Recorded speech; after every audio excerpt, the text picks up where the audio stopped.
For Off the Block, I'm Vane Limpson. We are now joined by Ball State men's volleyball head coach Joel Walton after his team defeated Princeton in 3 games and hit almost 500. And, Coach, I have to start right there.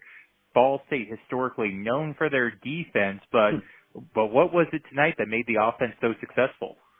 I think having Jake Romano at the helm as an experienced setter.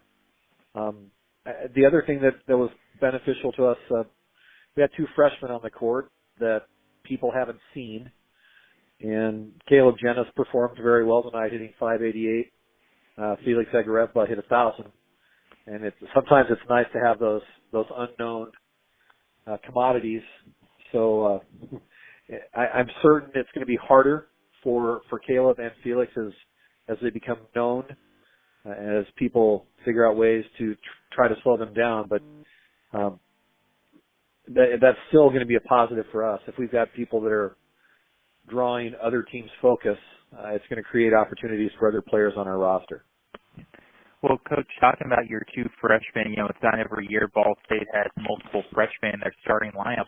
What was it about Caleb and Felix that you saw in your practices and training camp that made them earn that spot in the starting lineup? Well, Caleb came in and at the beginning of the fall was struggling to play consistently. But as we finished our fall competitions, Caleb was our most consistent left side attacker, and he was doing a good job with his ball control, with his serve, and definitely with his attacking.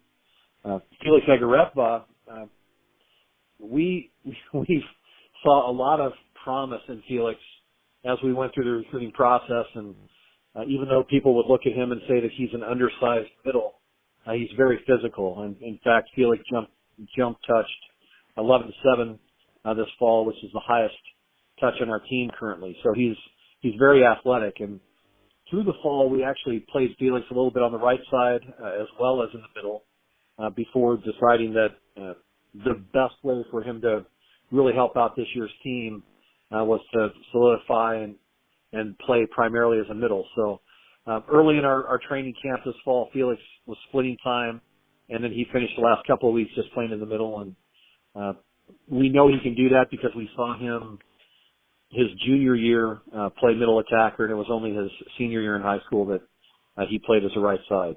But Felix, he's a dynamic kid, and both Felix and Caleb right now are bringing a lot of energy and joy to being out on the court, and it's picking up and lifting up our entire team. Well, and Coach, you started this interview talking about your setter, Jake Romano, coming back for a second season running the offense. Can you just elaborate on what you thought he was able to do really well tonight and just the improvement you've seen in his play since we saw him last April?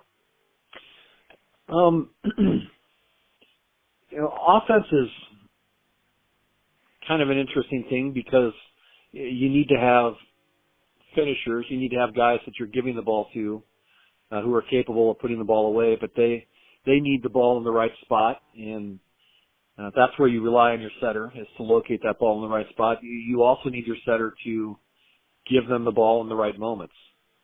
So I think all of those things are things that Jake does a good job of. He works really hard at trying to understand his teammates, trying to understand the opponents that we're playing, and putting all of that information into a game plan and being able to execute the game plan. And I know Coach Kyle Lonis, who is in charge of our offense, is spending a lot of time working with Jake, Quinn Isaacson, and Cortland Schoenberg, all 3 of our setters, to try to get those guys to become really analysts of the game and give them a better understanding of how they can be successful on the court. Now, Coach, we talked about the offense a little bit, but defensively, what would your assessment of your team tonight, blocking and digging wise? I think early on we weren't blocking very well, and Coach Furnish did a good job making some adjustments. Later in the match, we did a better job either getting some stuff blocks or getting touches that we were able to dig and transition out of. But the number that I saw defensively, I mean, really there were 2. We had 4 service aces tonight, and I was pleased to see that. But we had 29 digs compared to Princeton's 18. And we had a number of guys who did a good job. Matt Shez led us tonight with 8 digs and really did a good job playing in the back row and not allowing shots to get to the floor without a great deal of effort. Coach, you look now ahead. You got a couple more home matches coming up against NJIT and UC Irvine, two very good opponents. Can you just kind of give us your initial thoughts on the rest of this homestand? Well, we for sure want to take advantage of being at home because what awaits us next weekend on the road playing at Stanford and BYU is certainly going to be a challenge. But we've got to take care of business tomorrow night. NJIT returns a lot of talented and experienced players, and we're going to have to play a good match to come out with a victory against them. And then Irvine comes in, and I believe preseason they were ranked number 4 in the country, and they return a pretty significant part of a team that was awfully good last season. So, we lost to Irvine on the road at their place last year, and hopefully our guys, when we have an opportunity to play them at home this season, we can take advantage of that and give them our best effort. Yeah.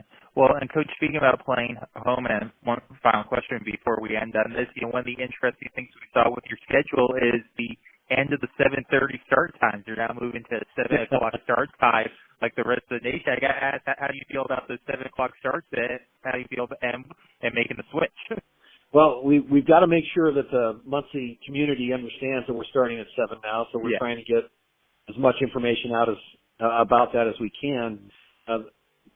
Having the new Shondell practice facility, creating more opportunities for our team and our women's volleyball team and both the men's and women's basketball teams to practice is what has allowed us now to move into the common start time of 7 o'clock as opposed to starting at 7:30. And we're grateful for that. We think it's going to help, especially some of the families with younger children in our community, be able to come out for a match and not have to keep their kids out as late, especially if we're playing in the middle of the week on a school night. So I'm excited to join the rest of the company or country at starting at 7 o'clock in the evening instead of 7:30.